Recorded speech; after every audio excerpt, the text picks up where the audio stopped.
देश दुनिया में प्रसिद्ध भारतीय मूल के लेखक सलमान रुश्दी पर हुए जानलेवा हमले की वजह से वे जिंदगी और मौत के बीच झूल रहे हैं। भारतीय मूल के ब्रिटिश अमेरिकी लेखक सलमान रुश्दी पर पश्चिमी न्यूयॉर्क में जानलेवा हमला हुआ। न्यूयॉर्क स्टेट पुलिस के मुताबिक चौटाउक्वा इंस्टीट्यूशन में हमलावर तेजी से मंच पर दौड़ा और सलमान रुश्दी और इंटरव्यूअर पर चाकू से हमला कर दिया। चाकू रुश्दी के गर्दन पर लगी है, वहीं इंटरव्यूअर के सिर पर हल्की चोट आई है। रुश्दी को एयर एम्बुलेंस से अस्पताल भेजा गया। उनकी स्थिति को लेकर फिलहाल कोई आधिकारिक जानकारी नहीं दी गई है। हमलावर को पुलिस ने गिरफ्तार कर लिया है। उसकी उम्र 25 साल के आसपास बताई जा रही है। हमले की वजह अभी सामने नहीं आई है। हालांकि उनकी किताबों को लेकर उन पर कई बार फतवा जारी हो चुका है। हमले को उसी से जोड़कर देखा जा रहा है। लेखक सलमान रुश्दी न्यूयॉर्क के अस्पताल में मौत से जूझ रहे हैं। उनकी हालत गंभीर बनी हुई है। फिलहाल उन्हें वेंटिलेटर पर रखा गया है। गुजरात में आवारा पशुओं की चपेट में आम नागरिक तो आते ही रहते हैं, लेकिन इस बार भाजपा के अग्रणी नेता और गुजरात के पूर्व उप मुख्यमंत्री नितिन पटेल भी तिरंगा यात्रा के दौरान गाय की चपेट में आकर घायल हो गए। गुजरात में तिरंगा रैली के दौरान गाय की टक्कर से राज्य के पूर्व उप मुख्यमंत्री नितिन पटेल के घायल होने की घटना सामने आई है। महसाणा जिले के कड़ी शहर में आज शनिवार सुबह तिरंगा रैली में एक आवारा गाय घुसी थी और उसने नितिन पटेल को टक्कर मार दी। गाय की चपेट से नितिन पटेल के घुटनों में चोट आई है। उन्हें कड़ी के सरकारी अस्पताल भाग्योदय ले जाया गया। बाद में बेहतर इलाज के लिए अहमदाबाद शिफ्ट किया गया है। भाजपा की इस रैली में एक गाय बेकाबू होकर सीधे भीड़ में आ घुसी थी। उसकी टक्कर से नितिन पटेल जमीन पर गिर गए और उनके दाहिने घुटने में चोट लग गई। भाजपा कार्यकर्ता उन्हें तुरंत अस्पताल ले गए। डॉक्टरों ने बताया है कि उनकी चोट गंभीर नहीं है। आवारा पशुओं के कारण पूरे गुजरात में पिछले कुछ महीनों में हजारों लोग घायल हुए हैं, जबकि कुछ की इनकी वजह से मौत तक हो चुकी है। इसके बावजूद गुजरात सरकार आवारा पशुओं को हटाने के लिए कोई ठोस योजना नहीं बना सकी है। पशु मालिकों के खिलाफ शिकायतें दर्ज होती है, लेकिन उसके बाद भी हालात नहीं बदलते। अब एक बड़े भाजपा नेता के घायल होने के बाद कोई ठोस कदम उठाए जाएंगे कि नहीं, यह देखना दिलचस्प होगा।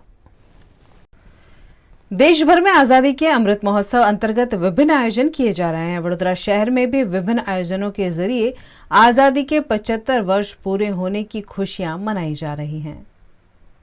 15 अगस्त को भारत की आजादी को 75 वर्ष पूरे हो रहे हैं, जिसके तहत वडोदरा में कैबिनेट मंत्री मनीषा वकील और भारतीय जनता पार्टी द्वारा भव्य तिरंगा यात्रा आयोजित की गई। संगम 4 रास्ता से गधेड़ा मार्केट तक की इस तिरंगा यात्रा में कैबिनेट मंत्री मनीषा वकील, सांसद रंजनबेन भट्ट, मेयर केयूर रोकड़िया, भाजपा अध्यक्ष डॉक्टर विजय शाह समेत के भाजपा नेताओं और बड़ी संख्या में नागरिकों की उपस्थिति रही। सभी ने हाथों में तिरंगे के साथ हर घर तिरंगा अभियान को बल दिया। આપણા દેશના વડાપ્રધાન નરેન્દ્રભાઈ મોદીજીએ આહવાન કર્યું કે 13 તારીખથી લઈને 15 તારીખ સુધી બધાએ પોતાના ઘરમાં તિરંગા લહેરાવવો જોઈએ। એ આહવાનને સાક્ષાત કરવા માટે આજે આ યાત્રા દ્વારા અમે સંદેશ પણ આપવા માંગીએ છીએ। ચલો આવો પોતાના ઘરે આજે તિરંગા લહેરાવો। આઝાદીના 75મા વર્ષ અમૃત મહોત્સવની ઉજવણી સમગ્ર દેશ કરી રહ્યો છે। માનનીય વડાપ્રધાન શ્રી નરેન્દ્રભાઈ મોદી દ્વારા એક આહવાન કરવામાં આવ્યું કે 13 થી 15 ઓગસ્ટ હર ઘર તિરંગા, દરેક ઘર પર તિરંગો લાગે, દરેક ઓફિસ પ્રિમાઇસીસ પર તિરંગો લાગે અને સમગ્ર દેશે એને વધાવી લીધો। 75 વર્ષ પછી પોતાના ઘર પર તિરંગો ફરકાવવાની, દિવસે રાત્રે ફરકાવવાની, કોઈ પણ કાપડ ન ફરકાવવાની જ્યારે આપણને છૂટ મળી છે, ત્યારે એક શહેર વિધાનસભાના માધ્યમથી પણ માનનીય મંત્રી શ્રી મનીષાબેન વકીલ, શહેર વિધાનસભાના લોકપ્રિય ધારાસભ્યના માધ્યમથી પણ એક તિરંગા યાત્રાનું આયોજન કરીને લોકોને પણ આહવાન કરવામાં આવે છે શહેર વિધાનસભાના કે આપ પણ પોતાના ઘર પર તિરંગો ફરકાવો। દેશની આઝાદીના 75 વર્ષે આપણે સૌ આપણા ઘરના બારણે આંગણે તિરંગો લહેરાવી શકીએ એવું પહેલી વાર આદરણીય પ્રધાનમંત્રી શ્રી દ્વારા આયોજન થયું છે। તો આવો આપણે બધા આપણું કોઈનું પણ ઘર રહી ન જાય, આપણે આપણા ઘરે રાષ્ટ્રધ્વજ જરૂર ફરકાવીએ। આ મેસેજ આપવા માટે आदरणीय मंत्री श्री मनीषाबेने आज तिरंगा यात्रा आयोजन कर्યું છે। 24 साल रिश्ता VNM टीवी से, रिश्ता विश्वास का। सत्य जरूरतों का गुलाम ना बन जाए, ये जिम्मेदारी है हमारी। सत्य तमाशा ना बन जाए, लगातार कोशिश है हमारी। सच का सच, झूठ का झूठ, नहीं छोड़ेंगे कोई कसर। हम है आपकी आवाज, दोनों पलटों पर होगी बराबर नजर। बच्चे हैं देश का भविष्य, उनको देंगे नया आकार, नए भारत का होगा सपना साकार। VNM यानी न्यूज व्यूज और मनोरंजन, दिन भर आपके साथ।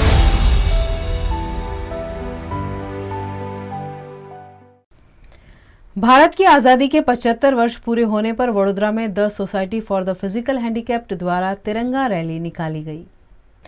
देश भर में मनाए जा रहे आज़ादी के अमृत महोत्सव अंतर्गत वडोदरा में society for the physical handicapped संस्था द्वारा फतेहगंज से सयाजीगंज तक तिरंगा यात्रा निकाली गई, जिसमें बड़ी संख्या में दिव्यांग भाई बहनों ने शामिल होकर देश के प्रति अपनी भावनाओं को प्रकट किया। इस आयोजन में लायंस क्लब ऑफ लालबाग का भी सहयोग रहा। कार्यक्रम में संस्था के अध्यक्ष नरेंद्र पटेल और पदाधिकारियों की उपस्थिति रही। आज आपने अपना वडाप्रधानश्रीનું આહવાન જે 75 વર્ષના ઉત્સવ આપણે જે ઉજવી રહ્યા છે તેના માટે આજે ઘેર ઘેર તિરંગા ફરકાવવા માટે એમણે આહવાન કર્યું છે એ અમે સ્વીકારી લીધું છે અને દિવ્યાંગ વ્યક્તિઓ જે જ્યાં રહેતા હશે ત્યાં પણ તેમની સોસાયટીમાં અથવા તેમની સ્કૂલોમાં બધી જગ્યાએ ઝંડો ફરકાવશે એવી હું એમની પાસે આશા રાખું છું। ઝંડો એ આપણા દેશનું સ્વમાન છે, અભિમાન છે અને પ્રગતિનું નિશાન છે। એને આપણે સન્માન જાળવવું જોઈએ અને આપણે હજુ ઘણું બધું શીખ્યા। 75 વર્ષની અંદર આપણે આ ઝંડાના પ્રતાપે ઘણું બધું મેળવ્યું છે, બરાબર। એટલે એ આપણે એને સાચવી રાખીએ, બધા હળીમળીને રહીએ અને દેશની પ્રગતિમાં આપણે સહભાગી બની। ઘર ઘર ઝંડા આપણે એના અભિયાનના ભાગરૂપે આજે દેશની એકતા અને અખંડિતતાને કાયમ રાખવા માટે આજના યુવાનોને હાકલ જે કરી છે એના ભાગરૂપે આજે અમારી society for the physically handicap અને લાયન્સ ક્લબ ઓફ લાલબાગના સહયોગથી આજે અમે આ મહારેલીનું આજે દિવ્યાંગો દ્વારા આયોજન કરવામાં આવ્યું છે। આજે અમને ગર્વ સાથે કહેતા આનંદ થાય છે કે આજે અમે સર્વ દિવ્યાંગોને સમાજની ધારામાં જોડવાનું કામ કરીને અમે આ ગૌરવની લાગણી અનુભવીએ છીએ। घर घर तिरंगा अभियान के तहत राष्ट्रध्वज किस साइज का हो, यह जानकारी जरूरी है। देश के 75वें आजादी महोत्सव पर्व पर घर घर तिरंगा की मुहिम छेड़ी गई है, लेकिन कई लोग यह नहीं जानते हैं कि 2x3 साइज का राष्ट्रध्वज सरकारी दफ्तरों और खास जगहों पर ही फहराया जाता है, जिसकी मांग बढ़ी है। यह राष्ट्रध्वज विशेष प्रकार से बनाए जाते हैं। हाथ से सिले हुए राष्ट्रध्वज के कारीगर खास होते हैं। अब भारत में इसके कारीगर बहुत ही कम रह गए हैं, इसलिए यह तिरंगे अब आसानी से नहीं मिल पाते हैं।